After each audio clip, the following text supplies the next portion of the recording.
Yesus adalah Tuhan. Nah, Yesus adalah Tuhan, dan kata Tuhan ini diterjemahkan dari bahasa Yunani kurios. Ya, ingat baik-baik katanya kurios. Dan di dalam bahasa asli Alkitab, bahasa Yunani, kurios ini punya dua arti. Arti pertama itu adalah Tuhan, arti kedua adalah Tuan. Jadi bisa Tuhan, bisa Tuan. Ternyata dalam bahasa Yunani, Yesus itu tidak pernah disebut Tuhan, tapi disebut Tuan, yaitu kurios.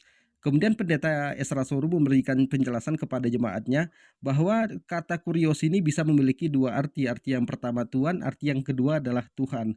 Seharusnya kalau memang Yesus Tuhan, bukan disebut kurios, tapi disebut Theos. Karena dalam bahasa Yunani, Tuhan itu Theos. Jadi kepada teman-teman di sini jangan kemana-mana dulu, silahkan tonton sampai selesai agar kita tidak gagal paham. Selamat menyaksikan. Yesus adalah Tuhan. Nah, Yesus adalah Tuhan, dan kata Tuhan ini diterjemahkan dari bahasa Yunani kurios. Ya, ingat baik-baik katanya kurios. Dan di dalam bahasa asli Alkitab, bahasa Yunani, kurios ini punya dua arti. Arti pertama itu adalah Tuhan, arti kedua adalah Tuan. Jadi bisa Tuhan, bisa Tuan. Nah, bahwa kurios itu bisa berarti Tuan, maka Yesus itu juga bukan hanya Tuhan, tapi Yesus juga Tuan. Saya beri contoh, misalnya Matius 8 ayat 2. Maka datanglah seorang yang sakit kusta kepadanya, lalu sujud menyembah dia dan berkata, Tuan, jika Tuan mau, Tuan dapat mentahirkan aku. Bukan Tuhan, tapi Tuan. Kata bahasa aslinya tetap kurios, tapi diterjemahkan Tuan. Matius 8, 5 dan 6. Ketika Yesus masuk ke Kapernaum, datanglah seorang perwira mendapatkan dia dan memohon kepadanya, Tuan, kurios, hambaku terbaring di rumah karena sakit, dan seterusnya. Berarti memang kurios itu bisa diartikan Tuan. Ya, jadi kalau saudara ke dokter lalu dapat resep Tuan Yos, nah, itu kalau di Yunani kurios Yos, itu bisa diterjemahkan Tuhan Yos atau bisa Tuan Yos. Tapi karena ini urusan manusia di dokter, maka tidak boleh diterjemahkan Tuhan, tapi Tuan. Kalau kita menyimak penjelasan dari pendeta Esra Soru, sepertinya terlalu memaksakan Yesus itu menjadi Tuhan. Jadi buat teman-teman di sini, seperti yang disampaikan oleh pendeta Esra Soru, bahwa kurios itu bisa memiliki dua arti. Arti yang pertama adalah Tuhan, arti yang kedua adalah Tuhan. Seharusnya kalau memang Yesus itu Tuhan, disebutnya Theos, bukan kurios. Kemudian kita bisa melihat Alkitab versi terkini, kemudian versi tahun 2000, versi tahun 1969, versi tahun 1912, kemudian versi tahun 1870. Kita mulai dari 1870. Di sini Yesus itu disebut Tuan, yaitu masih kurios. Kemudian pada tahun 1912 Yesus itu disebut Rabi. Kemudian pada tahun 1969 Yesus ini disebut Tuan. Kemudian di sini di tahun 2000 Yesus itu disebut junjungan.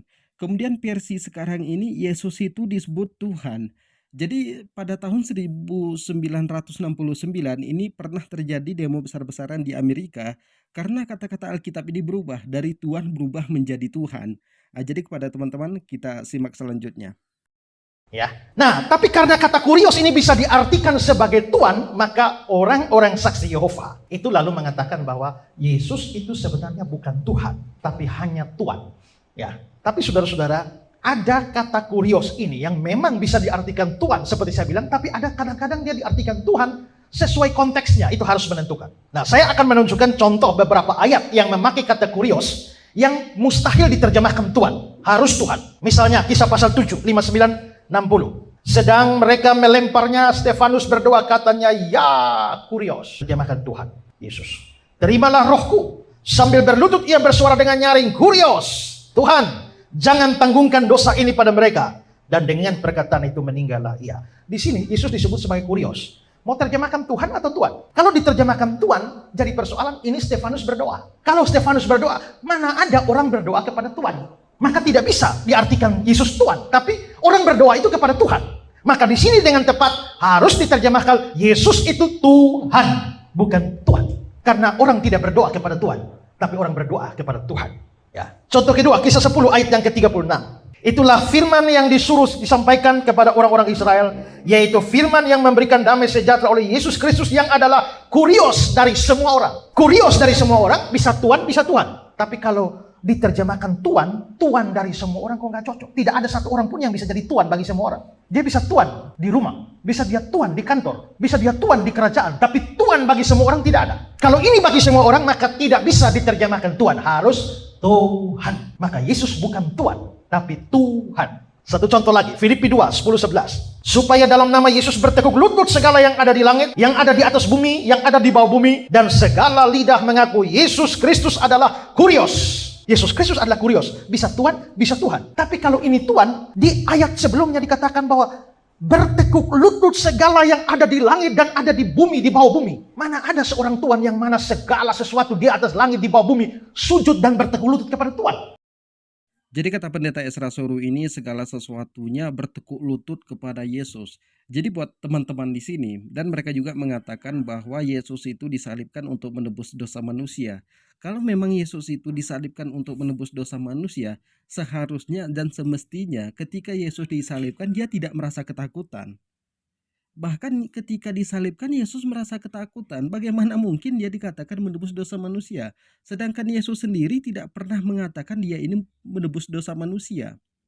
Kemudian pendeta Esra Soru pernah memberikan penjelasan bahwa Yesus itu dikambing hitamkan.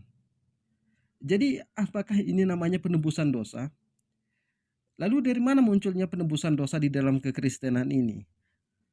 Munculnya penebusan dosa di dalam kekristenan ini kan dari Paulus. Jadi Paulus itu mengatakan dengan tergantungnya Yesus di atas kayu salib maka sudah menebus dosa manusia.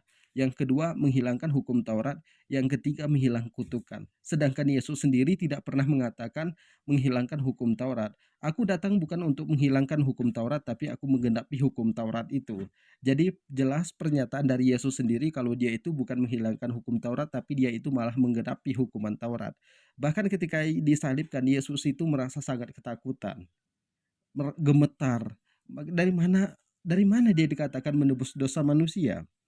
Jadi kalau kita melihat penjelasan dari pendeta Esra Soru terlalu memaksakan Yesus itu menjadi Tuhan. Mungkin karena itu di bulan Ramadan ini banyak artis yang mualaf. Dan kalau kita perhatikan dari channel Kodonditan hampir setiap hari ada aja yang mualaf. Jadi kepada teman-teman di sini silahkan di-share videonya. Jangan lupa di-subscribe. Assalamualaikum warahmatullahi wabarakatuh.